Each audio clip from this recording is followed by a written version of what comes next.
Buenos dias or buenas noches, Yap Nation. It is me, your one and only favorite host, Kelbin. And it's me, your favorite host, Oski.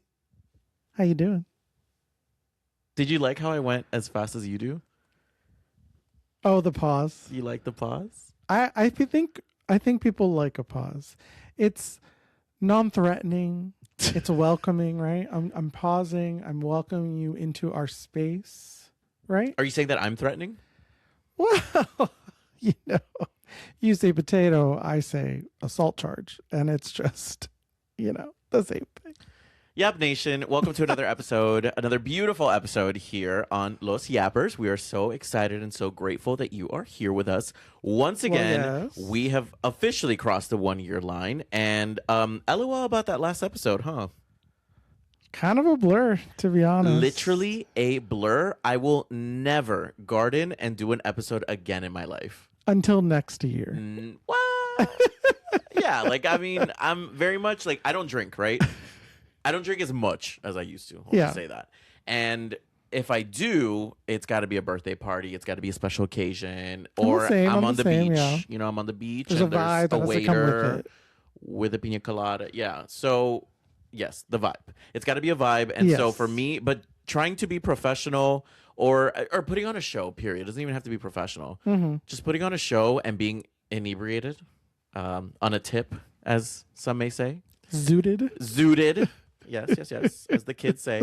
I will never do that again. That is just not my favorite. It was fun. I mean, that's not the first episode that's happened for me. Oh yeah, girl. No, you have numerous a time. So $10 to whoever can name at least 3 episodes that they can identify that maybe I did some gardening in. And I can't have admitted it in the episode because obviously it doesn't count. Right, of course. Because I don't always admit it. So it could be right now. It could be... It could be last month, but you do the hunting on that, Yap Nation. Normally, I would be really annoyed. Like in the beginning, I think I was very annoyed when you would take a hit or two before doing an episode. But you perform just fine. Not as well sober, but you. Well, it depends on the topic. Obviously. Yeah, that too. How well I perform. I'm a dancing monkey, apparently. You're my monkey. How was your week, by the way? Recap us. It was good. I was in where did I go? Oh, I was in Arkansas. What the hell are you doing in Arkansas, the hustle girl? and bustle of Fayetteville, Arkansas, or Fayetteville. I don't know how they say it. It was fun. It was a cute town. I was there for University of Arkansas. Mm-hmm. We have some stores there called Hog Heaven. Heaven. I was at home. I love that. Yes, you were. Little Miss Piggy. And I had a great time. How about you? I love that. I honestly don't remember. My days are quite repetitive. So Gym? Wake up, take care of Jimbo, eat, gym, Fortnite, repeat. Well, but I will say this week might be a little different. I think I'm going to start trying to become a little bit more social. Try to reach out with some people. I did recap with a friend that I went to college with this past week. We went to Decatur, a little cute town up the street from where we live. And I did that, and that was it. Nothing really, really exciting. What was exciting about my week is going to be part of my gay agenda. So I think that'll be a nice and easy transition. Speaking of the gay agenda. I'll kick it off. So I had, I'm going to keep these people anonymous because of how graphic this story might get.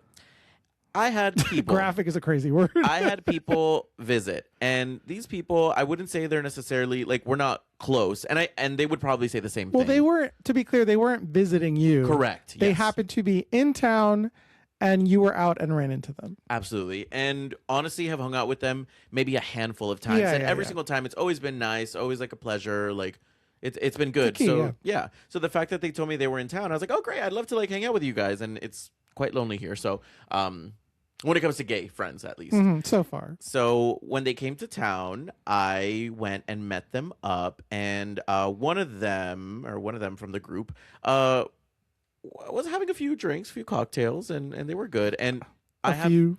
Yeah, a few. And I have this new friend that I made here in Georgia, and he doesn't smoke or drink at all. And so Love that for him. yeah, and the 2 times that I've gone out with him, I haven't also partaken in any of that as well, and that's been fine. We've had a really great time. It's so important though, at like to be able to have fun without it. Yeah, it's okay if you do it if you want to do it, but to be able to have fun without it is also pretty cool. Yeah, absolutely. So this is the second time we've gone out and had a great time again, without drinking or anything. So we go, and long story short, we go and we meet up this friend at a different part of town. We were at Club Brittany. It was a Brittany night. Yeah, it was gay. It was cute. And when we met up with this friend, everybody got to know each other, and then more of the group got together, and then we bar hopped to another place. It gets to the point of the night where one of the two friends is making out with another friend. And I was like, oh, okay, cool. Like, I'm all here for it. Like, I encourage it. Like, yeah, girl, get it on. Like, man, people died for us to have this I know you can't say people's names. Yeah, no. But it's becoming like I'm doing like a clue board in my head. I'm like, okay, A person was B, B was C. Okay. It doesn't necessarily matter who specifically is doing what, but I will say these two friends end up making out with each other. I'm all about it. I'm encouraging it. I love it. All the gay shit. And then it comes to a point where the other friends from the other group that we're visiting, they were in shock. And I looked at them and I go, what's wrong? And one of them decides to open up and tell me, oh, that friend that's making out, they're not in an open relationship. And I was like, well, are we shocked? No. Once again, I don't know them enough, right? I mean, am I shocked though that it's happening in a gay club? No. Oh no, I guess not. Because we've witnessed that probably at least a handful of times in the last couple of years. Well, yes. Of someone doing something that wasn't exactly kosher within their relationship. Cheating, girl, cheating. Yeah. So that happened, and I was like, oh. But the thing is that they were already far gone, and on top of that, I don't know them well enough to be like, "Hey, you shouldn't be doing that." I never think it's my business to enter. Me either. Like, even if I know, like, unless the person they're in a relationship with is I'm really close with, I'm like, I don't know, it's none of my business. Even then, it's a little difficult. It's still difficult. It's a little difficult.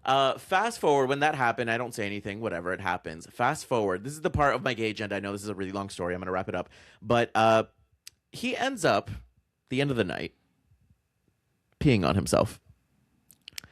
And so maybe it's karma. I just thought of that. I don't know if it's karma. But maybe, actually, yeah. That's actually a great way to look at it. I think for me, my gay agenda is, girl, stop overdoing it. Know your limits. Know your limits. That's what it was. Know your limits. Because we've done the overdoing it episode already. I'm talking about know your limits. Oh my God. When you make it past 30, you should know your number amount. Yeah. With me, it's like 5 Trulies and I'm good. 5. That's a lot. I'm good. But I'm good at 5. I'm good at 5. When it comes to liquor, if I am drinking, maybe 3, maybe 4 if I'm feeling risky. Well, no. It's 3. Well, because you're not like this anymore. When early on in our relationship, it was 3 and then losing count after that. Because once you hit 3, it was just kind of a revolving door at that point. Holly's wedding, I had like 8. So yeah, that was I hadn't drank like that in a while too. So that was it's always weddings. It's weddings. But yeah, know your limits. And just I feel so embarrassed for that friend. Yeah, we're in our 30s. It's just I don't have a sympathy for it. When we're in our 20s and you're partying and none of us know what we're doing, I get it. At that point in your 30s, if you're getting like that, there's two problems, right? You're either unaware of your limit, which is terrible, and by now you should know as a functioning adult, or you don't care and that is your goal, is to get that wasted, and then it's mental illness at that point. Jeez. Because if you have to get drunk or have to get to a certain level to have fun, like when you're out in public dealing with other people, because what you do in your own home, I mean, you still shouldn't be drinking to that point by yourself because it's even worse, but it's also your business. But you're doing it out in public. It affects other people, how they see you, how they interact with you. And then this happens, like you're being unfaithful and then you pee yourself. Save that. Clip that. Because peeing yourself while cheating that's the Lord at work right there. Clip that. That's the actual clip. No, I mean, to your point, I'm not judging him, and I don't see him differently. I mean, I see him as like a super party girl now, like a little reckless. Yeah, sure. I lose a little respect. Sure. I mean, that's how you and me are different. Yeah, that's a fun night. I had core memories. Kelbin's a ride or die, and I will snitch on you. Absolutely. Absolutely. What's on your gay agenda, honey? So on my gay agenda, I'm gonna go a little more of the political route. Oh. How y'all doing? Is the performative aspect of our current government. That's not. And for those who don't know, what happened recently on the news, there was every year there's something called the White House Correspondents' Dinner, which is like media and journalists and all that stuff. And they get together, and historically it's supposed to be a night to kind of poke fun at each other. I don't know what it's become. I don't watch or pay attention. Right.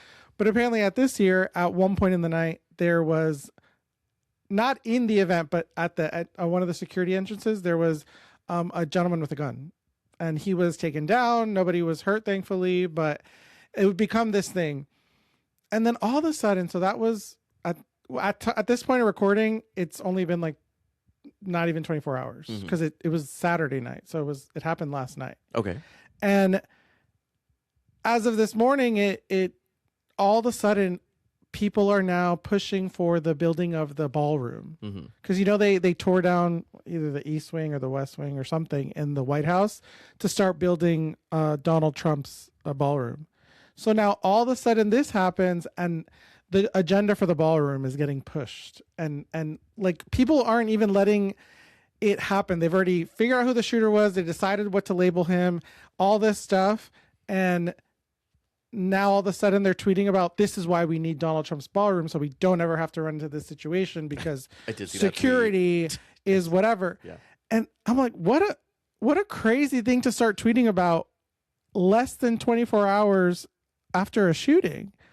And then there's like, the rabbit hole, and like, I'm not about conspiracy theories, but there's like a whole, like, with every incident that happens around our president, he manages to never get hurt, and then it pushes an agenda after that. The shooting that nicked his ear that is still unclear. That just so happened to have the American flag lowered and had probably one of the most historical photos ever taken. Yeah, and that pushed for voting, and then like there's like a list of things. I didn't read everything, but it's one of those things that like they're laughing in our face. Everyone in that room, everyone in this administration, they're laughing in our face at this point. Like they know they can get away with it because the government, the public is still allowing them to get away with it. So at this point, I think they're doing bits and seeing like, is this the one? I've seen on the internet them say that, they're trying to conjure up some controversy, before midterms, or they're trying to distract from the Epstein files, which at this point, like what left is it's there all to a distract? distraction. I mean, yeah, I guess. I just what left is there in the Ep files? They're not going to release anything anyway. As far as it being a stunt, there's so many angles and so many numerous things of like how timing and how certain things happened, and there's just so many conspiracy theories out there. It's crazy. Yeah, I don't like this timeline that we're in. It's either A, you're such a terrible administration that these terrible things keep happening, or you're the most unluckiest president in recent history, because I can't recall this happening to any of the presidents before Donald Trump. Right. Like, I'm sure there have been security issues with every president, but nothing that I've seen on a national level where there's a shooting at a White House Correspondents' Dinner that is supposed to be like a lighthearted, fun, comedic event. Right. Or like on the campaign trail. I don't know. It's a little silly for me, but that's what the gay agenda is. It's our agenda and it's not yours. Absolutely. Now for today's episode, well, yes, we are going to talk about anxiety. I think that's going to be the main topic of this episode. We have tried to record this episode about 2 times. Yes. And it has been really hard to try to do that. The first time we tried to record this, I had a huge anxiety attack, and Oscar definitely did not help. Nope. But without knowing, I wasn't aware. He at was not first. aware. He was not aware. Once I was aware, I changed my tune. He changes tune. And I wasn't arguing. Right. Because it was arguing at first. I thought it was just an argument. Like we were just getting on each other's nerves or whatever. And then there was that like click that you realize like, oh, something's wrong. I'm spiraling at this point. Yeah, I think right before we were getting ready to record, and you were like tapping on something just to be like silly and annoying. And once again, the anxiety attack was not because of Oscar. He was acting the way that he normally was with me before an episode. Yeah, being silly annoying, goosery. and it was getting on my nerves. And I like had two options. I was like, no, I've gone through therapy enough to like not blow up and not get crazy. And on top of that, that's not really like me. I don't really blow up anyway. Yeah, that's true. But I just like, I know that I knew better than to have that reaction. But the minute that you were battling me, I was like, I cannot take this anymore. I'm going to step out. And I had my diva moment outside on the patio, just like heavy breathing, and like I cried, and I was just like feeling really, really heavy in my chest area. And I was like, oh my God, I haven't had like an anxiety / panic attack. I don't think it was really panic attack, but it was like More an anxiety attack like that in a really, really long time. And I can't remember the second time why we didn't do it. I think I was also feeling really shitty too. I think I have a lot of I think I have a lot of anxiety when it comes to talk about my anxiety, because what happens is when people ask me, "Hey, how are you doing?" Of course I want to be honest, but I also don't want to kill the vibe. Miguel and Holly have been asking me to be on their podcast a few times. Yeah. And the one question, I can answer any question that they ask me, any question. But I know the beginning question that he's going to ask me is, how you been? Yeah. And I don't know how to answer that question. I think I'm going to get on their podcast tomorrow. So we'll see how that goes. I mean, I'm always team honesty. I mean, I at work, I'll do that. Like if I'm really not in a good mood or not just in a good headspace, I'm like, not great. Yeah. Like I'm like, and that's okay. But it's not to make someone feel uncomfortable, but it's also just like, hey, like I want you to know that I'm not in a good headspace right now. Right. It's okay, and I'll deal with it, and it's fine. But like, I just I think it's more honest and emotionally intelligent to communicate that ahead of an interaction that's like a podcast or like a long interaction. Just because I don't tell the stranger on the bus that I'm having a bad day, but I think it's that. I think it's okay to be honest. I mean, there's no. Some people might think it's impolite, or it's because we're conditioned to like hide our feelings and only talk about the good stuff and not be honest. But like, you're doing a disservice to listeners. You're doing a disservice to them if you're not fronting. If you're not completely honest with how you're feeling about, because it's a loaded question right now in this aspect of your life. Absolutely. And so, that's exactly what I really been wanting to talk about for a few episodes now, because the last couple episodes have been fun, silly, storytelling kind of episodes, and we try to balance the shows here on Los Yappers. We try to have a serious topic where we get really deep and we try to learn about each other and try to like figure our feelings out as we're talking. And then there's other episodes where there's storytelling because it's just fun and it's chaotic and it's crazy. But yeah, so this is an episode that I kind of wanted to just talk about where my headspace has been at. And there have been some situations and environments that I've been in that have kind of triggered me a little bit, to no one's fault. All my headspace and my where I've been in, and there's two specific situations, and one of them is my dad. And there was a story that I didn't share when we went to Miami, because we had a few episodes ago, we talked about our 2 Florida trips, and part of that episode, I only talked about the fun and like happy-go-lucky, things that happened to us. But one of the things that happened in between being in Florida was that I got a phone call from my mom, and we had just arrived to Fort Lauderdale, right? From our flight. Yes. We were driving to your job in West Palm Oh, Beach. yes. We were driving up to West Palm Beach. Yes. Correct. Yes. And I get a phone call from my mom, and she was like, hey, how are you? Are you here? And I'm like, yeah, I just landed, blah, blah, blah. We were catching up. And she immediately says, hey, well, can you make some time for me this week? Like, what are you doing this weekend? And I was like, oh, well, I have a few things. I'm going to go have dinner with a friend and go to the movies. And she was like, well, your dad would like to talk to you. And I go, about? Like, already with an attitude. Already mad. Already annoyed. I'm like, for what? For those who don't know, my father stopped talking to me in November of 2020. It was the day that I decided to move out with Oscar. Yep. And I've always known that he's not pro LGBTQ. And yeah, he's not really pro anything. Well, he's kind of anti everything. Right. And so yeah, and like that's never been a secret or anything. Everybody knows that part of my story, and I knew he was always going to be that way towards me, even though me and him were close. Yeah. But I knew he was always going to treat me that way because of how he treated my sister. And for those who don't know, my sister's also a lesbian, so they had a falling out very early on. So I knew leading up to this, I was going to keep it a secret till the day of I was going to move out, and I did exactly just that to protect me and my mental space.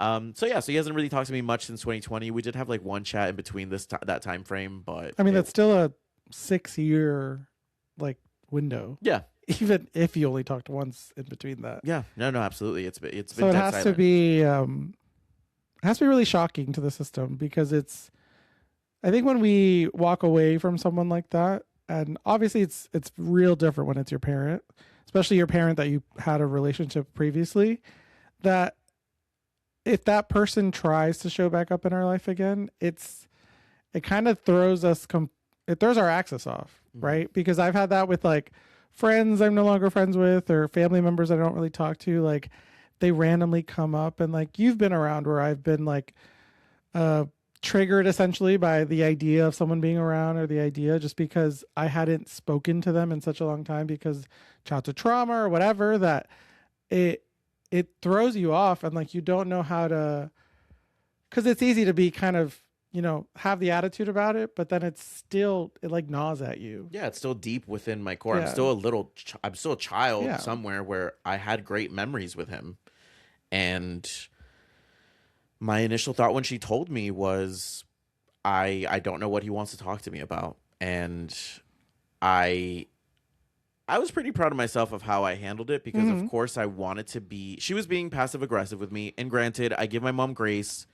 She's never gone to therapy. That woman does not know how to communicate. She also had a traumatizing childhood. So I give her the most grace that I can. But she was doing that passive-aggressive thing where she was like, you don't want a relationship with your father? You don't want to talk to him? And I wanted to be like, bitch, no. Like, respectfully, no. Why the fuck would I want to talk to the homophobe? He stopped talking to me, girl. He should be calling me up. I'm not using you as a middle person. Sorry, side second. I don't think we can curse anymore now that we're putting it on video. You can curse on video, honey. We're in America. Even in YouTube? It's a free speech country, yeah. I thought you get demonetized if you... Not that we're, having... we're not making any money. We're not making any money. But I thought that you get demonetized if you curse too much. Like, I think you have a limit. I thought you can curse. Well, then there's no limit. You've been dropping a couple words, and I just want to get in there before, I'm trying to make us some dough, honey. Girl. Anyway. When we blow up in the future and they look back to see our old videos. Continue. Sorry. Yes. Anyway, so what was I saying? So basically, I wanted to say that to my mom, but I didn't. Yeah. And I had just responded like, hey, I don't know. Let me marinate with that idea and let me get back to you about it. Yeah. And then we had a nice long conversation about it. We did have a conversation. Because it was I think I was trying to walk that line very finely, right? And I've said it before, for those who don't know, that I made sure I put a hard line in like my opinion of the situation with your parents, because I also, talking to my mom and getting her thoughts on it and what she thinks I should do and how I shall handle it, I realized that your relationship with your parents is your business, and that I had to take off the lens of like, I hate them because of how they make you feel, because then I would only be on the side of like, yeah, no, they can kick rocks. Right. Which isn't necessarily the most productive side to be on. And it's easy for some people to walk away from their parents. It's not easy. It could be a cultural thing. It could be a whatever thing. And for us, it's so ingrained that family's so important growing up that that's all you have, which is not necessarily true, but it is just so important that walking away is really difficult. So in our conversation, I had to learn to like play devil's advocate in a sense of like, and it made me uncomfortable that I had to kind of be on their side to be like, okay, but you have to also, and the thing I told you was kind of what I've told people about anything, right? When you're keeping someone in your life that isn't the nicest friend, the nicest parent, family member, whatever, that if you're actively deciding to keep them around essentially and not cut them off, you have to be willing to give them the grace and you have to be willing to give them the space to continue to make mistakes.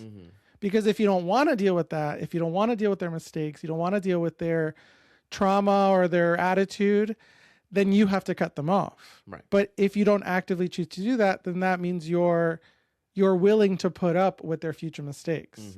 Because it's important to put boundaries and it's important to say like, I won't accept, and which you'll talk about when you did actually talk to your dad, the boundaries that you set. Spoiler alert. Which were really important. But with the situation, you have to be willing to accept it. And you have to be willing to let them kind of mess up and like be a dick or be a bad person. Just because, yeah, I can't leave you in my life and then be mad that you're acting exactly how you always act. Right. Yeah. You have to accept their flaws, I guess. Yeah. Or their it's not that you can't challenge them to do better, but we had to take a breath and be like, you can't go into this with anger. You can't go into this with the expectation of anger and the expectation of like poison coming out of them. Right. You had to go in with okay, he's gonna say something stupid. Right. She's gonna do something passive aggressive. How do I not react and give into that feeling of anger and give into a feeling of how do I educate them? How do I put a boundary? Which you did end up talking. Right. How do I not allow them to control my feelings? Correct. Because I know how I feel and I know exactly what my truth is and I know how I have always lived my life or I've wanted to live my life, how I'm continuing to live my life. So you will not dictate with whatever comment you want to say towards me. So with that being said, I ended up going over, which I did not expect to do that. But there was a part of me that I was like, let me just hear him out. Yeah. I told my mom, I was like, I want to be surprised. I have zero expectations. I don't expect it to be anything incredible, but I want to be surprised. Yeah. I do want to hear a certain, like, I was wrong or, you know, I have changed my ways. I just want to be surprised. Yeah, we all want to hear that. So let's hear it out. As I'm driving, I expected myself to be a little shaky, a little anxious, and ultimately I never felt any of those emotions. I was totally comfortable. I was fine. I always feel very nostalgic when I'm driving. Thankfully, we were very close to where my hometown was, where we were staying at in Kendall. And so the drive was fine, honestly. I felt totally good. I really wasn't worried, which was weird because normally I feel like for an interaction that heavy and that deep, like a 6-year conversation with my homophobic father, it would get me nervous, but I really wasn't. So I arrived there. I knock on the door. And my mom welcomes me, and my mom is so excited. Like this is everything she's wanted. She's wanted me to come back home and make me some breakfast. That's all she's wanted is the family to kind of just get back together. Right. But obviously how it's done. And it's common in that in families of like, especially, at least I can speak from like Latin culture, that what happens a lot is that people just want people to brush things under the rug. And just kind of like, okay, we can all acknowledge it was bad, but let's not hold anyone accountable to the bad things they've done. Right. Let's not change that behavior that was really bad. Just okay, pretend. It was bad. We know it was bad. Let's all just collectively move on together. And that's where you're not willing and you shouldn't have to. Right. Do that, like just kind of, but that's in her mind, that's the way she wants it to go. Right. And so I walk in, I say hi to her. I see the house. The house is so different. It's so weird for me to see the house the floors are changed, the backyard is completely changed, like just completely different from how I grew up. So that was really, really weird. They also have a dog that looked like my old dog, which is always weird to see her. She's very cute, but it looks like my old dog that died. So whatever, my mom's making me breakfast. I brought my protein shake so she could help me make it. And so she's there helping me, make that. And then my dad comes out of the room. He comes up to me and he gives me a hug and he goes, "See, I can't just have a hug. Like, let me just have a hug." And I was like, I pushed him off a little bit and I was like, "All right, like, thanks. Well. That's you're not allowed just yet." Yeah. So it was a little awkward, but it was fine. We've always been awkward like that about hugs anyway between the families. So I don't know. It felt normal. But I go to the kitchen table and my mom is serving me up. She made these high protein cheese puffs. I don't know what it was, but she was trying to do everything high protein for me. It was very cute. And my dad basically is making small chat, and he eventually goes, "Listen," all in Spanish. And he goes, "Listen, I think a lot about you, and I think a lot about how everything went down." And he was trying to reassure me. He's like, I do think, like, when I'm in bed, I go in my thoughts. Yeah, like I'm capable of more than the monster you think I am, right? And he was like, I don't like how that happened, and I as we're getting older, I just really don't like how things are left off, and just sorry. And I was like, yeah, that sounds about right. That's what I expected. Yeah, that sounds about right. And it's the expression of so much regret in the most simplified way that he can convey. And that's, men in general, let alone older generation, Latino, like machismo. There's a lot fighting against his emotional intelligence there. There's so many ways to see this conversation. And every time that I've brought it up or I've talked about it with a close friend, they've been so shocked. And to me, I don't know, I feel like a brat a little bit because I'm like, I'm not shocked. Like, I wasn't impressed by this interaction that I had with him. But there is that other side of me that you're bringing up. Like, that probably was a lot for him to do. That probably was super hard for him to do. Like, brain was like short circuiting, trying to figure out the words to say. Like my father, who is an amazing human being, is an amazing father, and growing up always taught us the right thing. Always said, "I love you." Always, like my dad, he just the one area of my dad that he could never learn to communicate in was the vulnerability aspect. Was admitting I'm wrong, admitting I need help, admitting my shortcomings, admitting anything like that. Right. So that's with anything. That's the one part of my dad that he didn't teach us how to be and how to do. And my mom did teach us that, but therapy also mainly taught me that. And that's what it is that like the few times in my life, my father has tried to find the words for something emotion based, and you've seen some of them. It's difficult for him, and it's hard. And that's even when he's trying to express a sweet emotion or a good emotion, like when you propose, or when you ask them that you were going to propose. But an admittance of shortcoming, that breaks their brain, right? Like, because they admitting that means they're weak. Yeah. And that's he's fighting his natural instinct to be the strong, the man, the whatever, and it's coming out in these like short 3 sentence, like 3 words. It really was like a 3-sentence apology. And so I tapped into what I know, which was I'm not going to be offended by this non-substantial, I don't know if that's a word, but you know what I mean. Non-substantial. I wasn't going to call you out. Somebody out there is clocking me for my English. Somebody out there is clocking me for the English, but you know exactly what I meant. This non-substantial kind of, or maybe full of substance. I don't know. It was like a lack of empathy kind of apology is really what I was trying to say. There was substance there.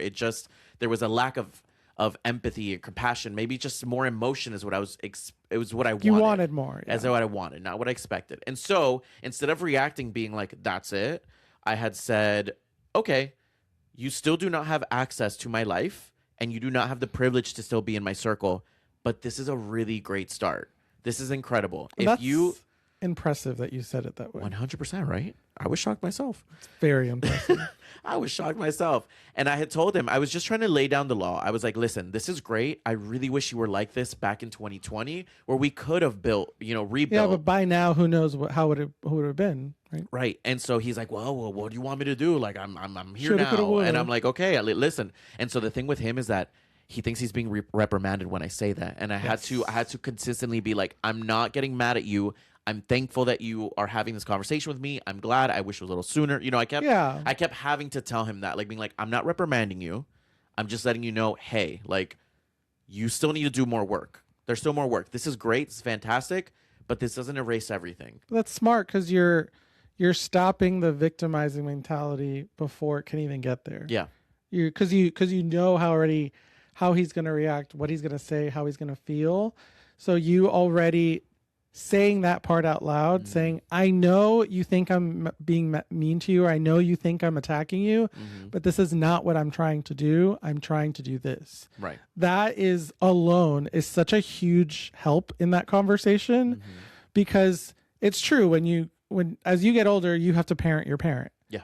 You have to now teach them how to navigate certain things and how to navigate parts of your relationship, which is, I'm an adult. You'll always be my parent, but I'm an adult, which is like why me and my mom are friends now, because she understands that she doesn't have to teach me a lesson if I'm sharing just like a story about something. Right. It can just be a conversation as friends.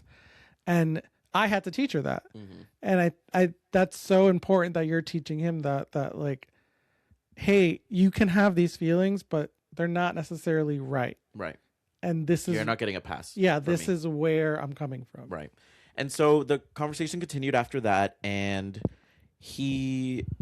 I did want to have the question, like I wanted more. So I did say, okay, so what questions do you have for me? You have to be curious about what my life has turned into these past 6 years, right? So what questions do you have for me? I'm genuinely curious, and I'd love to answer any of your questions. Yeah. And he goes, no, nothing. And I was like, that didn't shock me.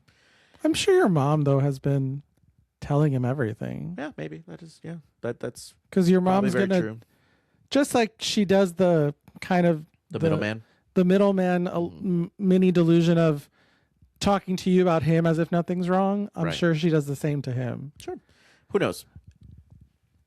I really don't know. I can't confirm that, but it would make sense. And his response after that was, yeah, he's like, are you good? I was like, yeah. He goes, you got a job? I go, no.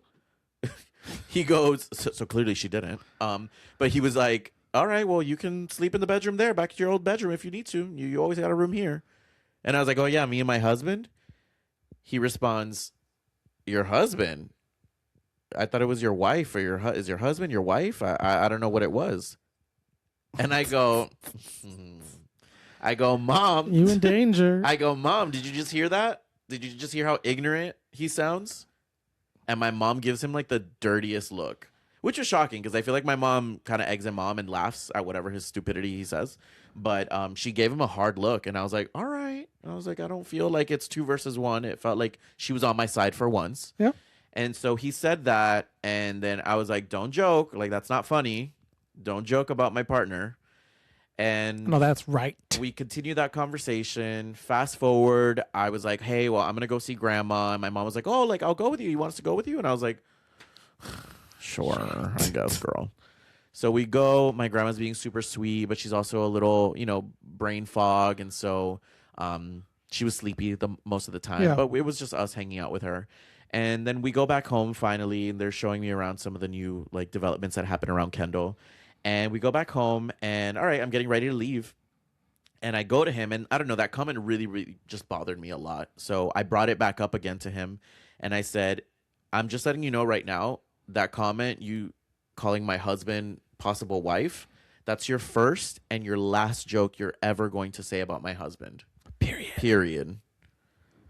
And he was like laughing, like kind of like giggling in a way of like of nervousness. Yeah. But I was like, I'm serious. I was like, I'm not joking, and I'm not a little kid anymore. I'm not 10. I'm not 20.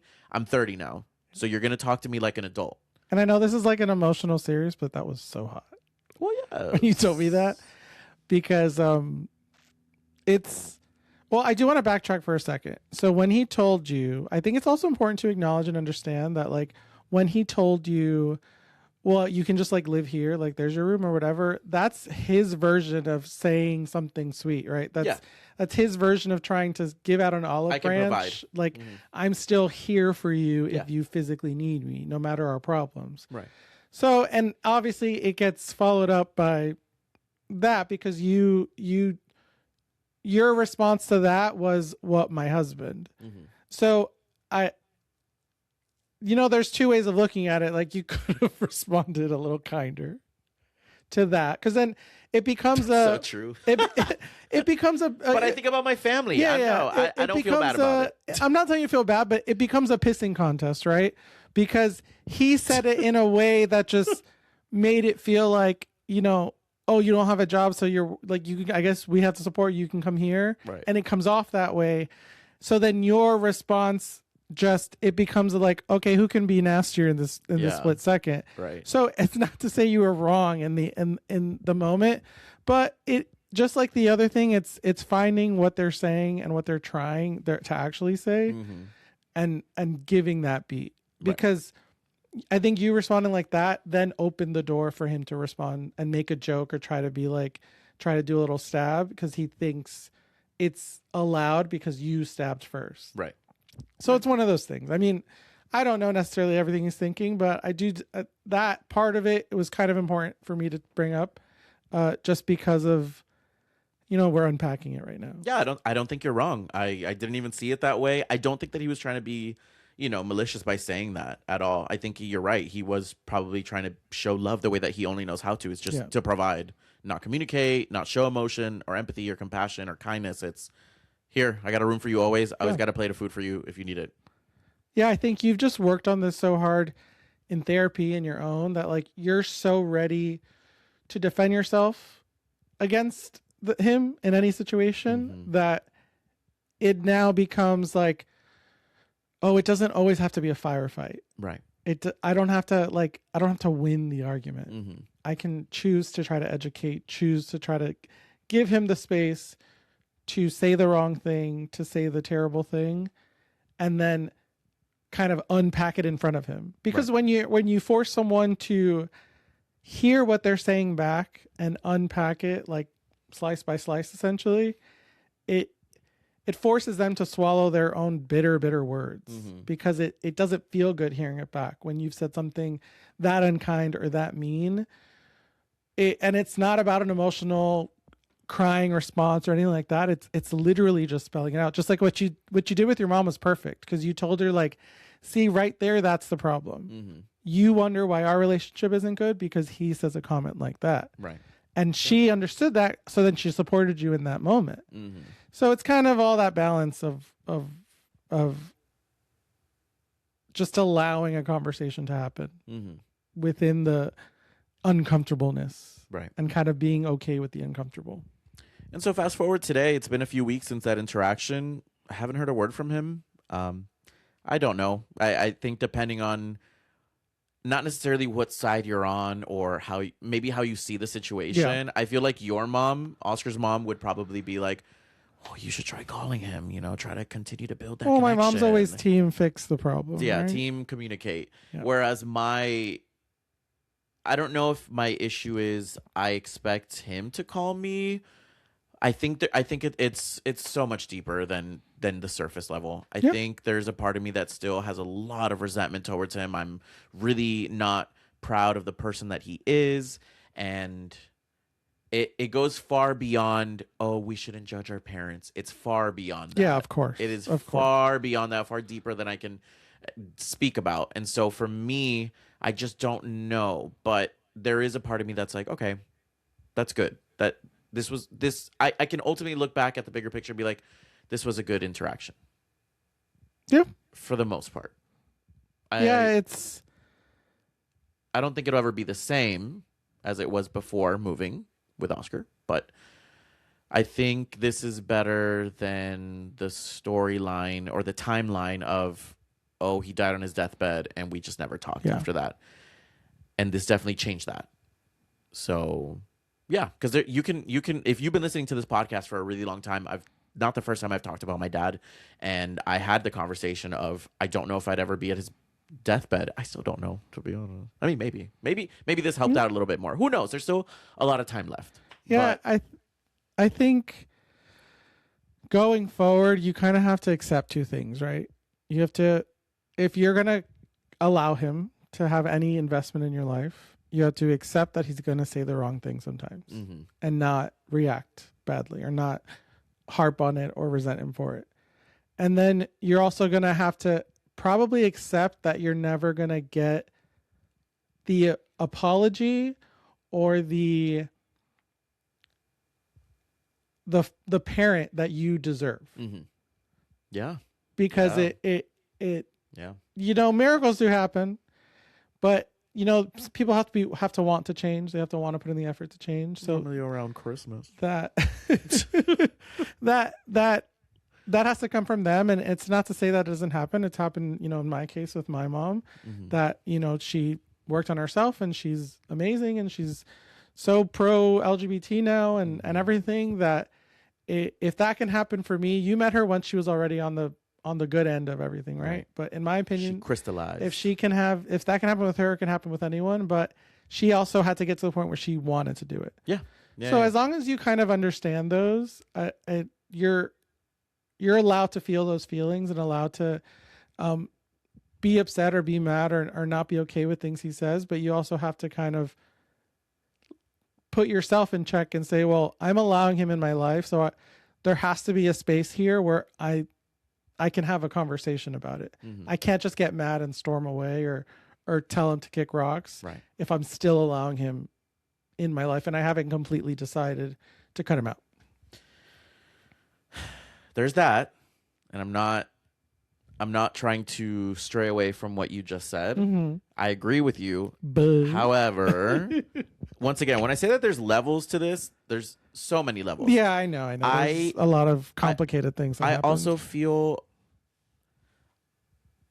it brings me back to childhood. My siblings were not fond of me. And if I were them at that time and I had a baby brother, I probably would feel the same way that they felt. Yeah. You know what I mean? I was privileged. I came out when I came out of the womb when my parents were already established and they had already moved out and they were already resentment towards my parents. And so my dad stopped talking to my sister. So now that this has happened, I know my sister doesn't really care at this point. It's been so long, but there is a part of me that does care. Like, okay, well, are you going to apologize to her? Are you going to have a better relationship with my other siblings? Like, those are the things that I also think about too. It makes me feel like that bratty, privileged kid because once again, I'm getting the good end or the good side of him, whereas I feel like my siblings deserve that so much more than I do. But I think the difference is, from my understanding, they have actively chose to not allow him in their life. Yeah. That's what I mean. Not my brother, though. Not my brother. But I don't think my brother expects... For the siblings that don't have a relationship with him anymore, they chose to let that go, right? For their reasons that they have every right for. Right. They chose to let any semblance of that relationship go with both your parents. So they were allowed that, but that's kind of the line I was talking about, where you either actively choose that for your betterment and hopefully it helped with their emotional and mental health and their peace, but you have to actively be okay with removing someone out of your life. Or if you're allowing them, you also can't feel guilty if there's a relationship there, whether the guilt is coming from you feeling like the brat again, where you're getting the good and stuff they missed out on, or the guilt of like wanting to be, wanting to stand up for your siblings and wanting them to get the same things that you're having and get the things they deserve. Because I always have. Yeah. I always have. I've always defended my siblings whenever he has talked about my sister being a lesbian or my others. Like, I have always defended them. Yeah. I've used my baby privilege. Yeah. And now at this point, it's you kind of have to separate everything, where it's this is your business with your parents and what you're actively choosing to do or not do with them. And then your relationship with your siblings are a completely different aspect of your life. Right. And that's okay. Yeah. And you have great relationships with your siblings and that's amazing. And I think you have relationships with them. You have relationships with them. I talk to them. but it's more so. I lost my. I forgot what I was saying. You were talking about the relationship. You made that face.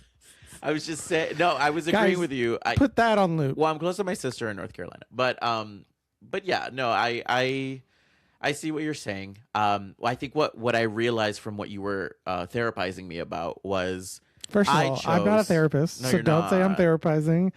I have no license. I am not a doctor. I am giving advice. You're right. You're dumb. So, no, I appreciate everything that you say because you are emotionally intelligent, and it's not therapizing. You're right. It's thought provoking. It's also you make me realize a lot of things, and so what you had just said right now was I did choose. I maybe not inadvertently.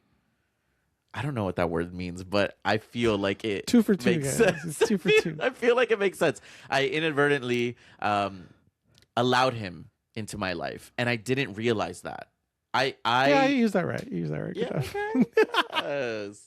So that's how I felt. That I didn't realize that I did allow him into my life. Mm-hmm. I didn't realize, and because I did that, I was able to have that interaction. Mm-hmm. Whereas the other siblings, they are super valid in not wanting to have a relationship with him, and I can't feel this guilt because they have made their choices. Yeah. And how are they going to have that interaction if they don't have the open communication with him? And I just wanted to see what it was going to be about, and that's what happened. So I appreciate you for giving me that. Yeah. That we have to trust that people choose who they want in their life for whatever reason, whether you know the reason or you don't, or you agree with it or you don't. That's a completely different aspect. It's more so they have that right, and who am I to tell someone who should be in their life? But just the same way, they're not going to tell me who should be in my life at the same time, right? Right. And it's just understanding that, you have to you can't let that affect that because you're willing to maybe somewhat allow him a tiny bit of access to see if he's willing to change. Right. And it's unfortunate that it's not, equal for everyone. And there's a lot to unpack there as well, right? It could be a sexist thing at the end of the day as well. Yeah. Because these men want an important relationship with their sons. Versus their daughters. And who knows? I don't know. But that's not for me to say. It's just kind of going forward, that's what it is. You just gotta stand by your choices, and you gotta navigate it how you see best. Yeah. And I think you've done a good job so far. Yeah, and overall, we're all living for the first time. So I didn't expect this to happen. I also didn't expect to react the way that I did, and it turned out the way that it did, and that's life. Yeah, Jazz it's hands. just And you know what's funny? This episode was supposed to be about my anxiety, and this situation with my dad didn't give me anxiety. We were supposed to talk about the other situation that happened, but I guess that can be for the next episode because this episode has gone much longer than I expected to talk about my dad. Well, it was important. I think there were some parts that we hadn't really talked about. That we don't not have conversations in order for the podcast because that'd be crazy.